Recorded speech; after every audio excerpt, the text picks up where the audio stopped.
Now, the protagonist of a video game is meant to be the avatar of the player. Even if they have their own personality, wants, and needs, that fact is indisputable. So it's unlikely that in most games things won't turn out eventually in the protagonist's favor.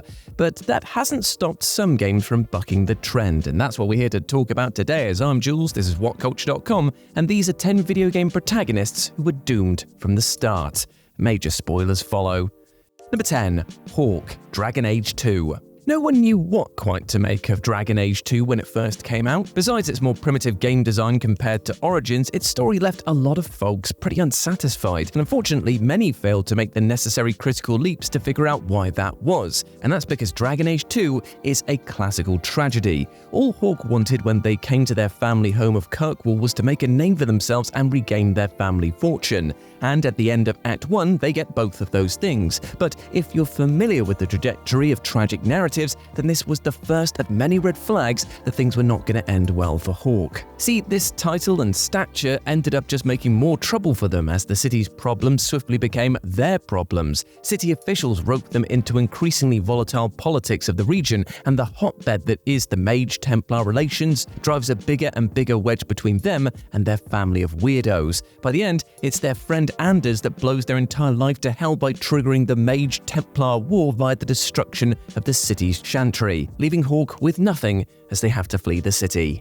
Number 9. Tommy Angelo, Mafia. Mafia narratives rarely end well, it goes with the genre, so it's no shock that Tommy Angelo of the original Mafia game meets with a rather unfortunate end. Tommy spends years throughout the game helping his boss Salieri get to the top of the underworld's food chain, only for his reward at the end to be one of his best buddies dead, the other responsible for it, and him about to be given a new pair of cement shoes. Well, actually, they tried to kill him in an art gallery, it's more symbolic that way, but you get the idea. At the end, Tommy puts down Sam and strikes a deal with the cops to get his family new identities, the catch being that he has to testify in court to make sure Salieri goes down. The epilogue takes us years into the future where an older Tommy is hunted down by Vito, the protagonist of Mafia 2, and swiftly assassinated. Tommy, knowing the score and how it was always going to end, greets the shotgun barrel with a contented smile. Number 8. Mandus, Amnesia, a Machine for Pigs. Amnesia, a Machine for Pigs features one of the most tragic protagonists in gaming history with Mandus. Mandus is, on no uncertain terms, a genius, but one that became hampered by an increasing cynicism with the human form. Upon witnessing a vision while in Mexico that told him of World War I, the most devastating war in human history, and a war that would claim the lives of his sons, Mandus' cynicism morphs into unbridled hatred. His machine, his masterpiece, originally was built to help humanity, but would be made instead to wipe them out before the coming of the 20th century. At the 11th hour, when the game actually begins, Mandus suddenly awakes from the years-long madness that he's been trapped in. He spends the entire game trying to desperately stop his machine, to stop the horror that he set in motion, only to realize that there can be no redemption for what he's done. To build this horror, it's revealed that he killed his two sons before the human race could do it for him, and had sacrificed countless innocents to build his army of man-pigs. And so there's only one way a story like this can actually end, and that is that Mandus travels to the center of his machine and gives his life to stop it. And moments later, the clock strikes midnight and the 20th century begins. Number 7. Tidus, although I'm going to call him Tidus. Final Fantasy X. If ever there was a poster boy for I did not sign up for any of this nonsense, it would be Tidus from Final Fantasy X. This guy just wanted to play Blitzball, damn it, but instead, a giant eldritch god whale thing named Sin shows up and destroys his home of Zanarkand. Tidus then wakes up in the world of Spira and gets roped into helping Yuna and her gang of oddballs complete the summoning ritual to try and defeat Sin. Among the many twists and turns the story of Final Fantasy X throws Tidus' way, the biggest is the truth of Zanarkand.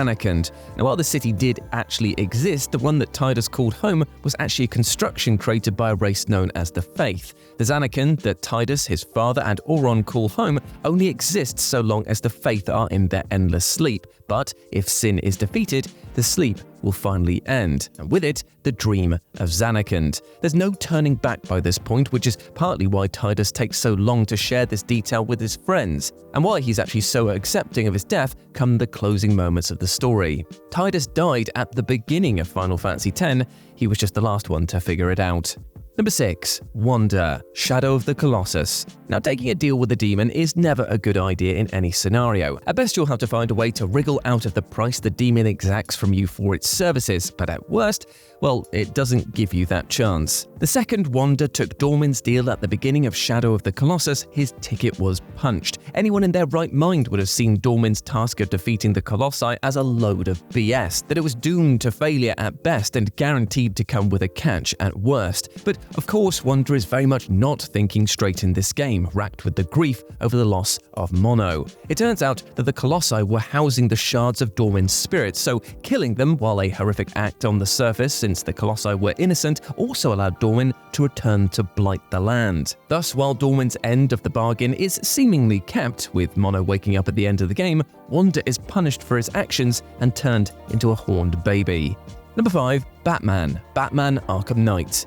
Now, Arkham Knight is the story about Batman's deconstruction and reconstruction. It breaks down Bruce Wayne as a character to build him back up into the legend that Gotham needs. Unfortunately, this requires Bruce Wayne to die, well, at least spiritually. The game outright tells you at the start how it's going to end. This is how it happened. This is how the Batman died.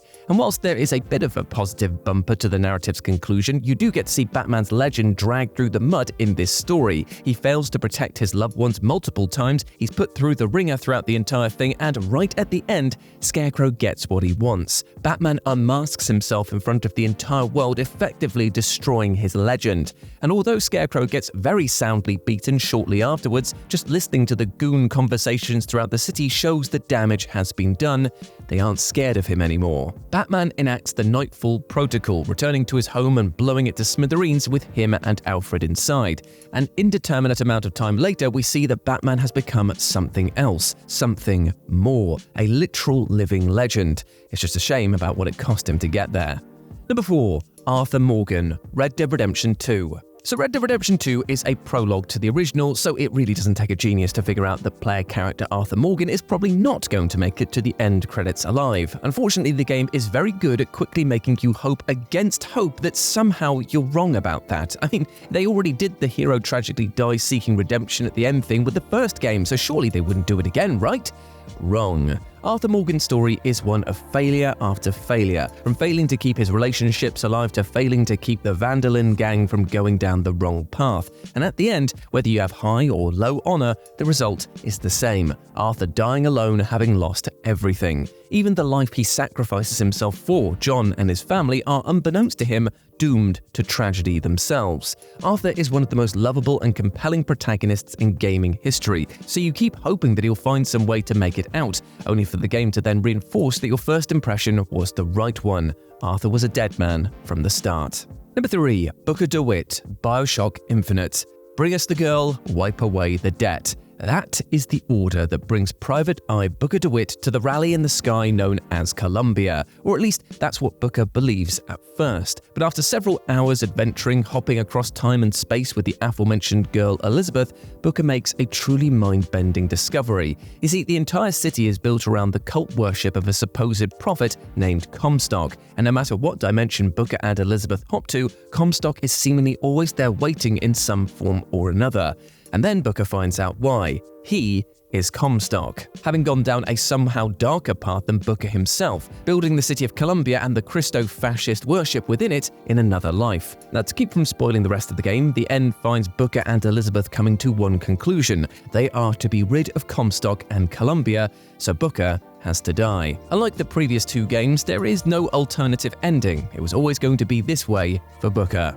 Number 2. Noble 6, Halo Reach. The moment that Halo Reach was announced, everyone knew how it was going to end. The first game begins in the aftermath of the planet's destruction at the hands of the Covenant, meaning that the fall of Reach is foundational to the franchise's lore, and the game's many trailers did not shy away from the inevitability of the game's tragic ending. The fact is, Noble 6 died the second that he landed on Reach. The goal of Halo Reach goes from defending Reach from the Covenant to getting its greatest assets off the ground before it's too late. as more and more Covenant ships descend on the doomed planet. One by one, Noble Team is brutally killed off by the enemy until, at long last, it's just Noble 6 against an entire planet out to kill him. Naturally, he doesn't last long. Noble Team dies, but their actions ensure that they will never be forgotten. When writing a prequel, you have no choice creatively but to take into account how the game you're preceding begins. And for a game like Halo Reach, the best way to do that was to lean into the tragedy. And number 1, Makoto Yuki, Persona 3. Persona 3 is the story of the final year of Makoto Yuki's life. From the opening animation that plays before the title screen of the original release to the first cutscene of the game proper, you are told on no uncertain terms exactly how the game is going to end.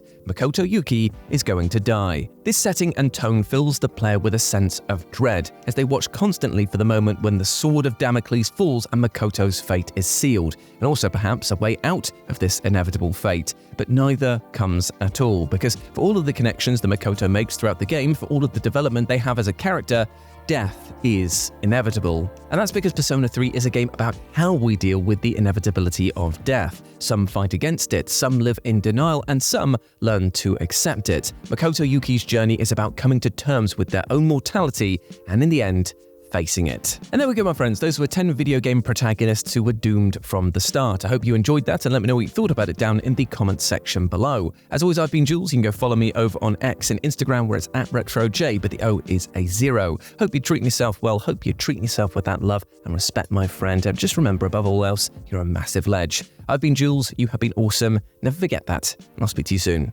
Bye.